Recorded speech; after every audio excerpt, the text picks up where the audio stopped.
Hey, I'm Jason.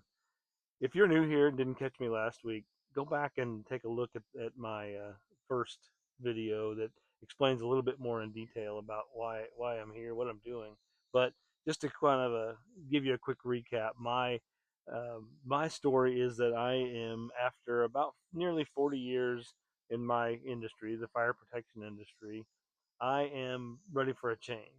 Not in the change in terms of looking for a new job, looking for a new career, anything like that. But what my change is focused on is more freedom, the ability to do more of what I want to do and less of what I have to do.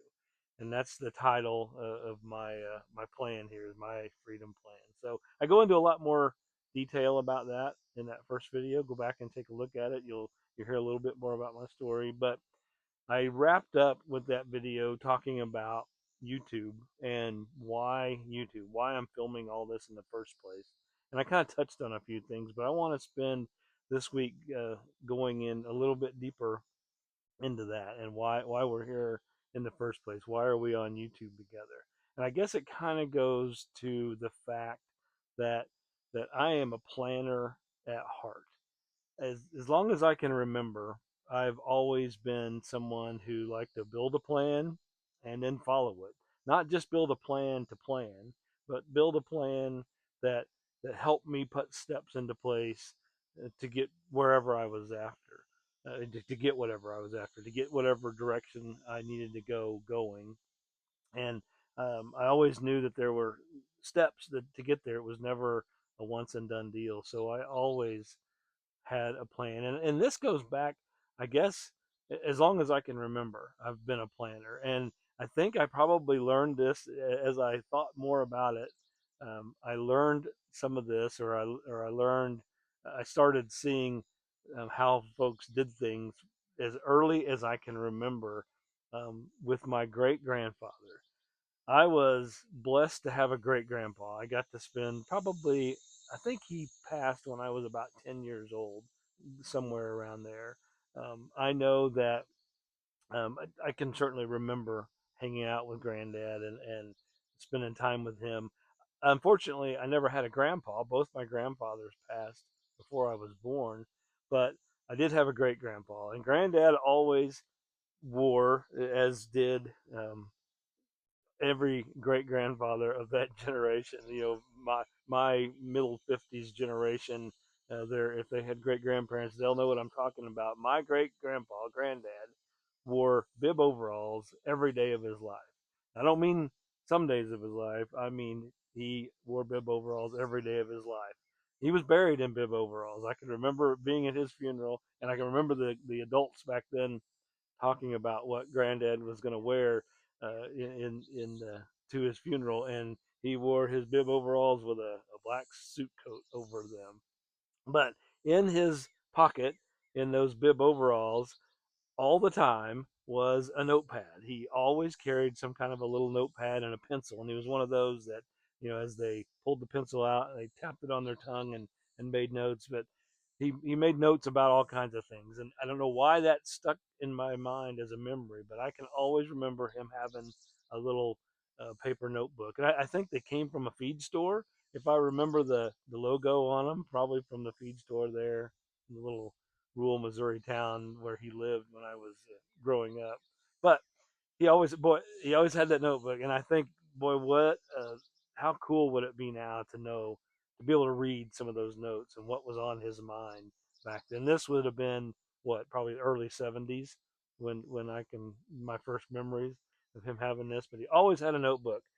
And what did that have any bearing on me, going forward? I don't know, but I certainly remember that. But I can also remember, um, as long back as I can remember in my childhood, carrying my own notebook. I always had a little paper notebook with me, and I'm sure the scribbles that were in it didn't make any sense to anybody but me. But I always had something. And later on in life, as I got into the fire service, I carried a notepad in my pocket as a firefighter paramedic. We're always scribbling notes and vital signs or whatever down, and always having a note, always having something. And in those books, there are plans after plan after plan about the future, about things that I wanted to do. And whether those helped me or not, I'm not sure. But as I progressed in my career, I got into the Franklin Covey style of planning. The fire department back then paid for us to go to Franklin Covey training, and we learned about how to. You've been to some of that, I'm sure. The big rocks and the little rocks, and sharpen the saw, and all the marketing stuff that they came up with to sell their style of planner. But again, as long as I can remember in my fire marshal days, once I got out of the off the line firefighting piece and was attending meetings and going to development type stuff all the time, I always had a Franklin Covey book, and in that book, as long as I can remember, because it was about the timing was good about that time, I had notes about a plan to build the house that's next door that we sold a year or so ago and move my family out to the country.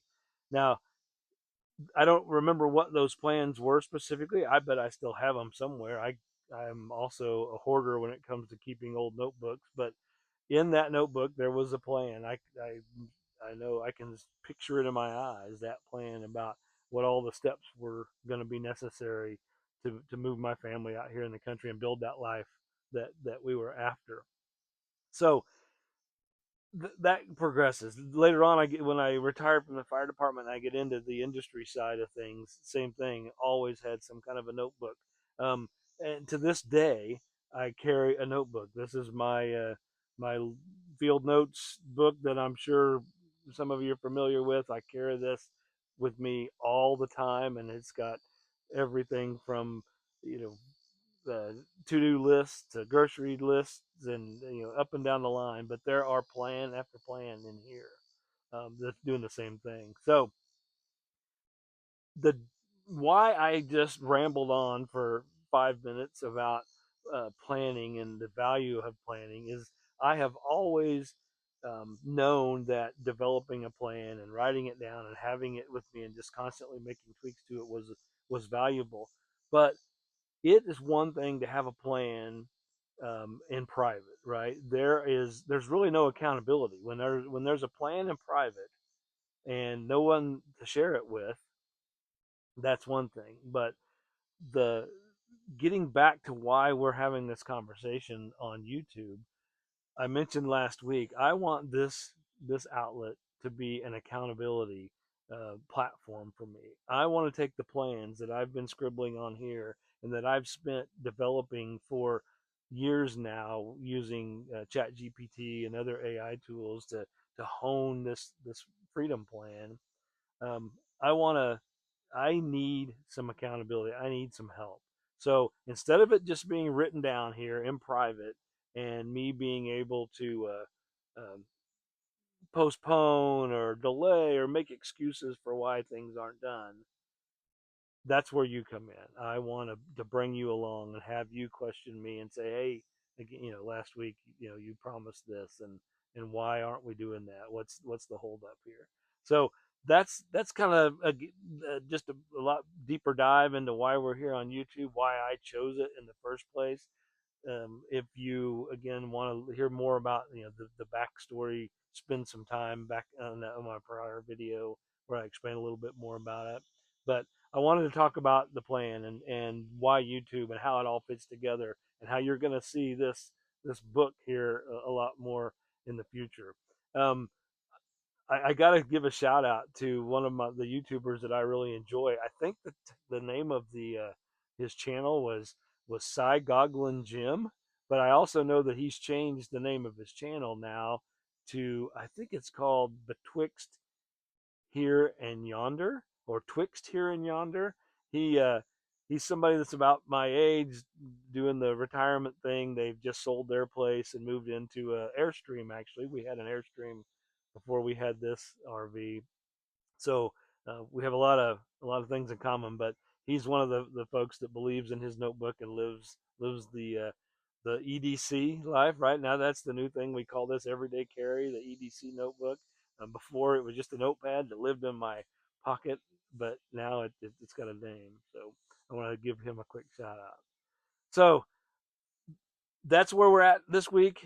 Just a quick update on it. An update on the plan itself. Let's talk real quick about the plan. I touched on last week about kind of what it is. It involves the development of this land out here, this RV home base that we live on now. It involves the RV lifestyle a little bit. We'll spend some time there, but the plan also includes, as you'll recall, the launching of a new business and that's going on, and then several other things as well, including this YouTube channel.